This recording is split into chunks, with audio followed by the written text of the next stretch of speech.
साधना वहीं हो सकती है जहां परोपकार हो। स्वयं न खादंत फलानि वृक्ष, ये चौपाइयों की दोहाओं की व्याख्या है महाराज। तेहि गिरि पर बट बिटप विशाला, गोस्वामी जी कह रहे हैं एक विशाल नित नूतन सुंदर सब काला, ऐसा वृक्ष जो नित्य नूतन रहे और खूब बढ़ता रहे। परोपकार नित्य नूतन होता है, वृक्ष का मूल स्वरूप यही है, पेड़ सदा परोपकारी है। और परोपकार से दूसरा परोपकार अपने आप पनपता है, यह स्वाभाविक बात है। जब आप सेवा करने आते हो तो जिस सेवा से सेवा अपने आप आगे बढ़ती है, आगे बढ़ती है।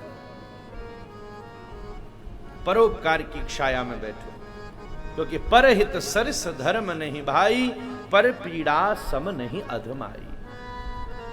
परहित से बड़ा धर्म नहीं है, ऐसे विशाल परोपकार से युक्त स्वयं न खादंत फलानि वृक्ष, वो वृक्ष जो कभी अपना फल नहीं खाते, ऐसे वृक्ष के नीचे जाकर श्री भोलेनाथ विराजे।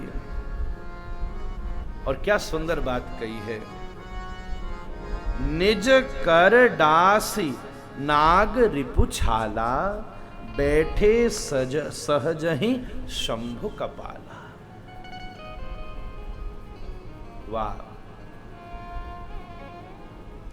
भोलेनाथ जैसा सहज अलहड़, आहा, ले चलो महाराज, ऐसा हमने दूसरा नहीं देखा।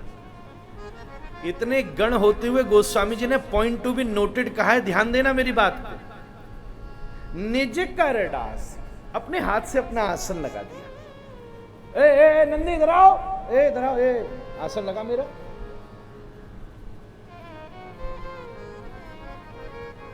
बाबा किसी की सहजता खराब नहीं करते, इसलिए सहज रहते। आप एक चीज बताओ, सब गण जिनमें कुछ भी गणना योग्य नहीं हो, भोलेनाथ उनको भी महत्व देते हैं। तुम जैसे भी हो, अगर तुमने ये कहा है कि हम शिव के हैं तो पर्याप्त है बात, चलो शादी में, कोई चिंता की बात नहीं। नहीं तो एक चीज बताओ, आपके घर में कोई ऐसा हो जो कोई अंग भंग हो, जरा सा उसकी प्रेजेंटेशन ठीक नहीं हो, तो आप तो चाहते हो अवॉइड किया जाए, ये नहीं ही आए तो हमारी इमेज बची रहेगी। पर बाबा कैसे श्रेष्ठ हैं, अपने सबरे आड़े टेढ़े मेढ़े वालों को संग लेकर चलते हैं। और उन्होंने जो पहनाया, वो स्वामी जी लिख रहे हैं, भूत प्रेतों ने ही बाबा का श्रृंगार किया, और जैसा किया बाबा ने स्वीकार किया। ऊपर से नीचे तक भस्म लेप डाली, अब बाबा मस्त बैठे, कोई बात नहीं। तुम्हें अगर मेरी सहजता स्वीकार नहीं है तो कैसे काम बनेगा महाराज? सहजता बिल्कुल इजी रहना चाहिए।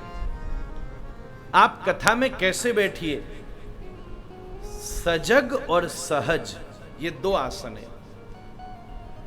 मेरा अनुभव तो यही कहता है, थोड़ा सहज बैठिए और थोड़ा सजग बैठिए। सहज आप जैसे हैं, कोई बात नहीं, कुछ बनने की कोशिश मत कीजिए। समझ आ रही है तो पता चले कि आ रही है, नहीं आ रही है तो प्रयास हो कि हम कर रहे हैं। पर सहजता का मतलब ये भी नहीं कि तान दुपट्टा सोई गई महाराज है, ये सहजता नहीं है, ये अपराध है।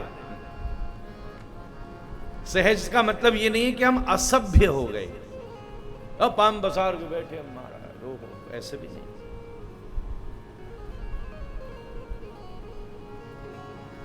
मानसिक सहजता की बात है, शारीरिक सहजता की बात नहीं है। मानसिक सहज, कोई पूर्वाग्रह नहीं, कोई ऊहापोह नहीं, किसी को प्रमाणित करने की आवश्यकता नहीं है। हम बिल्कुल चुपचाप सुनने आए हैं, हमें सुनने दिया जाए। सहज और सजग, ये दो आसन है। बाबा निज कर डास नाग रिपु छाला, अपने हाथ से अपना आसन बिछाया और बैठे सहज ही शंभु कृपाला। समाधि सहजता का ही नाम है महाराज, बिल्कुल सहज। अष्टांग योग की प्रक्रिया में सबसे सर्वोत्तम स्थिति समाधि है। शंभु समाधि में बिल्कुल सहज चले जाते हैं, जैसे पानी की सहजता है तरल रहना, जैसे अग्नि की सहजता है गर्म रहना। ध्यान से, इससे बढ़िया क्या दृष्टांत है। जैसे चंद्रमा की सहजता है शीतल करना, जैसे सूर्य की सहजता है प्रकाश देना, जैसे घोड़े की सहजता है गति में रहना, ये उसकी सहजता है।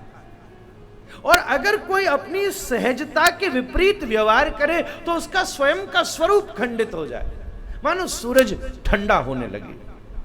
ऐसे ही स्त्री की सहजता है उसकी शीलता में, पुरुष की सहजता है उसकी सुशीलता में, सौम्यता में, पुरुषार्थ में। सबकी अपनी सहजता है। मैं आपसे सत्य कहूं, मेरे लिए कथा कहना बड़ी सहजता है। अभी इतनी सब यात्रा करके इधर उधर पहुंचा, कई कई मुझसे पूछ रहे थे महाराज जी आप थक गए क्या? हमने कहा नहीं भैया, कथा आराम देती है महाराज, पायो परम विश्राम। इसमें थकान नहीं लगती, क्योंकि ये सहज क्रिया है। जैसे मछली को तैरने में कोई थकान नहीं होती, कोई थकान नहीं। अच्छा एक चीज बताओ, आपको सोने में कभी थकान हुई? क्योंकि आपने सोना बड़ा सहज बना लिया है। अरे यार हम तो 10 घंटे सो लिए।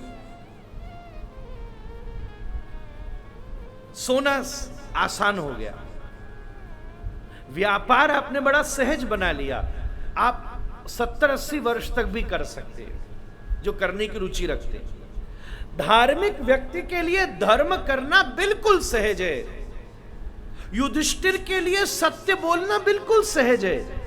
बल्कि जब श्री कृष्ण कह रहे हैं तू झूठ बोल ले तो वो असहज हो रहा है। ये तबले के लिए ताल देना सहज है, उस हारमोनियम के लिए सुर देना सहज है। बजाने वाला हो तो 24 घंटे भी आवाज दे सकता है। मजे है कि नहीं? न बजाओ तो खराब हो जाएगा, है ना? अगर अभी 15 दिन 10 दिन राहुल इसको तबला को कोने में उठा के धर दे तो इसको फिर ठोका पीटी करनी पड़ेगी, हवा लग जाएगी।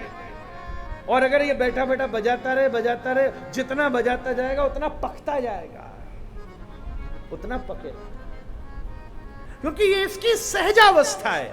सहजावस्था